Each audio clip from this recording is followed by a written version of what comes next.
Imagine if AOC got to write history books and they said, why do people sneak into America? Oh, climate change. Climate change is different because we have an expiration date. 20 years from now. Climate change was so bad that people were walking from Guatemala to get plane tickets to fly to Michigan. We've got 12 years to turn it around. 12 years. For real? Are you sure? Are you sure that happened? Maybe there's other variables? What do you think? My concern is that we are going to be the frog in the pot of boiling water. Hey guys, maybe some of the stops along the way, they only speak Chinese and they have Chinese signs. There's like a concerted effort to get people in from China. Hey, something going on? No, just climate change. We are going to debate and debate and debate and debate. And then when we actually finally pass something, it is a wimpy carbon tax and our kids are doomed. Oh, so simple. So nice to be able to just... BillMaher and Joe Rogan have teamed up to take down AOC, and the result is both brutal and hilarious. Recently, a number of commentators called out AOC for allegedly lying about her background and upbringing. That revelation quickly reached Maher and Rogan, and they didn't hold back. Since then, they've unleashed a series of scathing, no-holds-barred critiques. Their takedowns have been sharp, relentless, and seriously entertaining. If you haven't already, hit that subscribe button. Now let's get into the action. What AOC said? He wanted to pick a fight with me, little me. He's gonna lose that. It's amazing. Maybe don't send our country into war because you're in some type of mood. It is straight out of South Park. Gosh. It's straight out of South Park. Congress was supposed to have a classified briefing today, and they canceled it last minute. Like what? Yeah, I know. It's giving scrambling. It's giving disorganized. It's giving they are having problems behind the scenes. Do you know something I don't know? Please understand that this is Trump's war. This is a Republican war. Don't let them...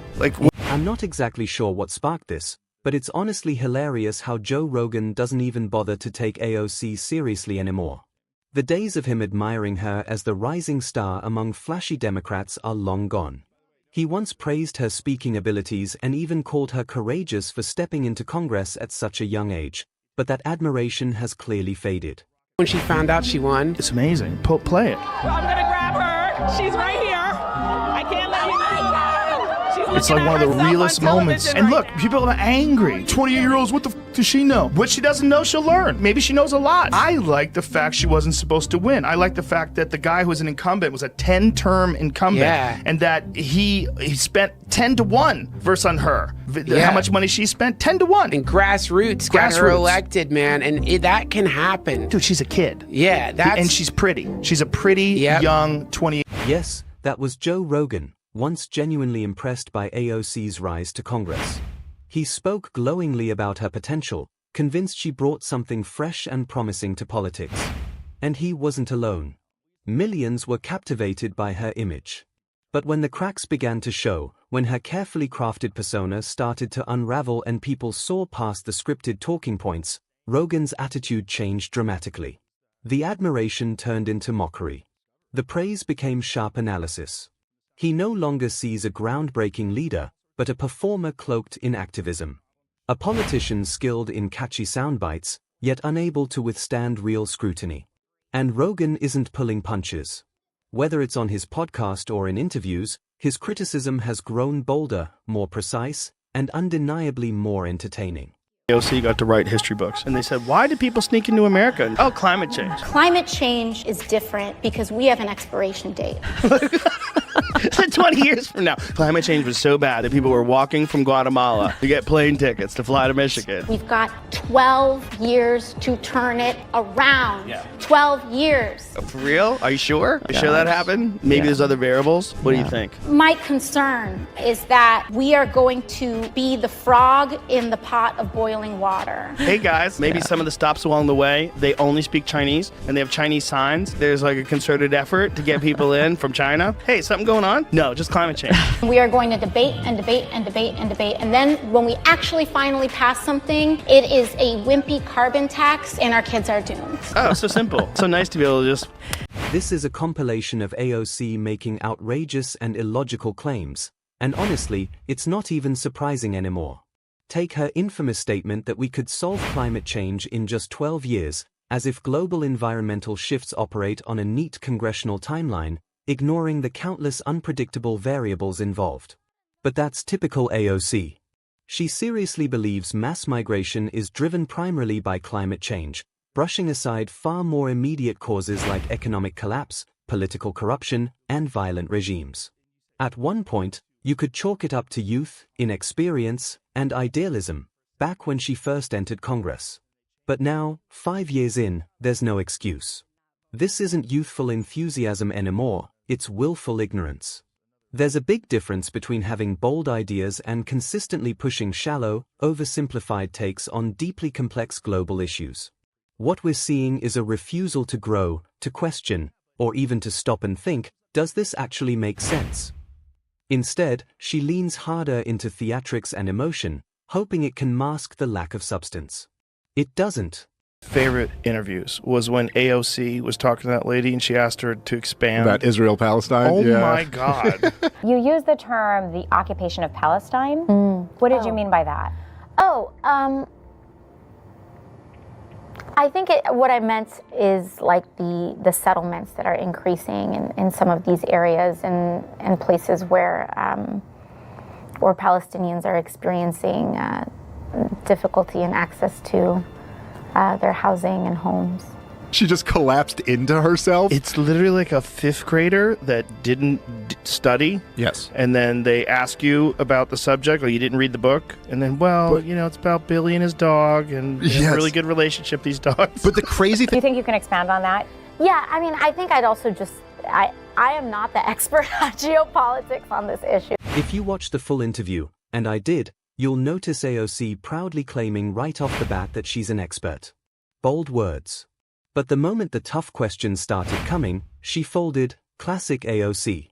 That's her signature move. As long as she's in her comfort zone, ranting about Donald Trump or repeating familiar talking points, she's confident. But once the focus shifts to real policy or factual depth, she crumbles. At this point, it's almost expected. She thrives in echo chambers, not in open, challenging debate. The moment she's pressed on substance, her confidence fades into deflection. Her rehearsed lines fall apart, and that so-called expertise disappears into vague, generic statements.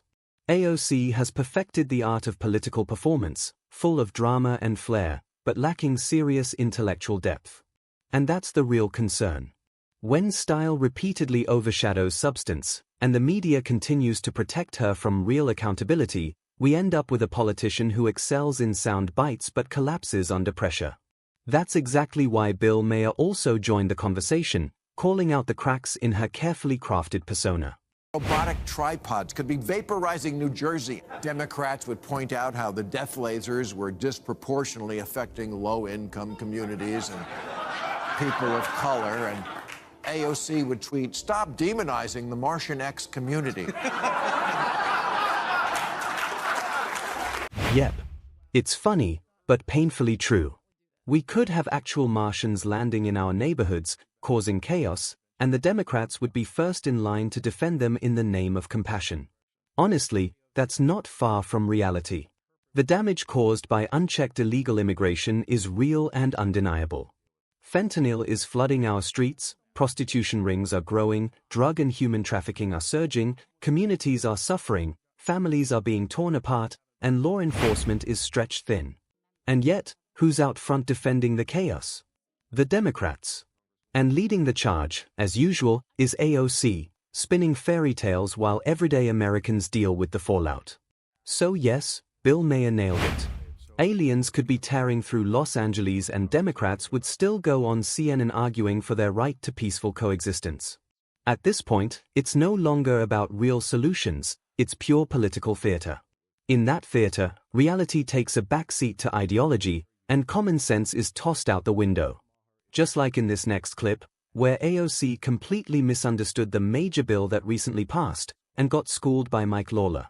Congresswoman Alexandria Ocasio-Cortez caught that interview, or at least saw it online, and she wrote, "It's not normal. Lawler voted to make the tax breaks on billionaires permanent while making the no tax on tips, just for those making less than $25K, expire in just 3 years. He's also kicking tipped employees off Medicaid, ACA, that's Obamacare, and clawing back their SNAP." So is she wrong about this bill? Yes, she's entirely wrong. Look, the standard deduction, for instance, which was doubled under the Tax Cuts and Jobs Act, is made permanent. This is a huge tax cut for middle class and lower income families all across this country. Obviously, within this bill, no tax on tips, no tax on overtime, no a senior deduction, a child tax credit expansion. This is targeted towards the middle class and working class and lower income Americans all across this country. And that's exactly what I've been saying. She struggles to grasp even the basics and refuses to take a moment to pause, research, or truly understand the issues before charging onto the stage. Take the big, beautiful bill, for example. It was designed to ease financial pressure on the middle class through a significant tax cut. But instead of engaging with the facts, AOC pushed a misleading narrative, claiming the government was taxing people earning under $25,000 while showering the wealthy with massive tax breaks. It was more fiction than fact. She's done it before too, like trying to frame her background as pure Bronx roots, even though school and yearbook records clearly show she spent most of her childhood in Yorktown, Westchester. And who can forget that viral claim about cashing her grandmother's Social Security checks? That turned out to be pure satire with no truth behind it. 5 years in Congress, and she's still spreading falsehoods instead of truth. This isn't just ignorance, it's a stubborn refusal to grow, to learn, or to let facts lead over theatrics. Supporters argue that AOC draws a massive crowd. Maybe so. But listen to what BillMaher has to say about why that may not be the win they think it is. It's not about the big crowds that come out to you when you're talking in a festival or wherever they are. I think it's because I think Bernie showed up at Coachella. That must have been fun for the fans. It's who shows up on Election Day. And I just don't see that's the ticket. I mean, Cory Booker, I know you've worked with him. I like Cory a lot from my home state of New Jersey. Made a speech for 25 hours. Again, just whacking each other off. This is just not what's going to get the job done. I've said it over and over. The Democrats need to start learning from their mistakes, especially the ones they made last year. Kamala Harris drew massive crowds, got the spotlight, and earned glowing endorsements from A-list celebrities more interested in TikTok trends than real policy. But what did all that hype lead to? A complete disaster at the polls. Even with a staggering $1.5 billion in campaign funds, they couldn't translate that into a win. Why? Because Kamala Harris isn't a leader, she's a PR product built on identity politics, without the grit, vision, or competence to lead a serious national campaign. And the most frustrating part? They keep doubling down.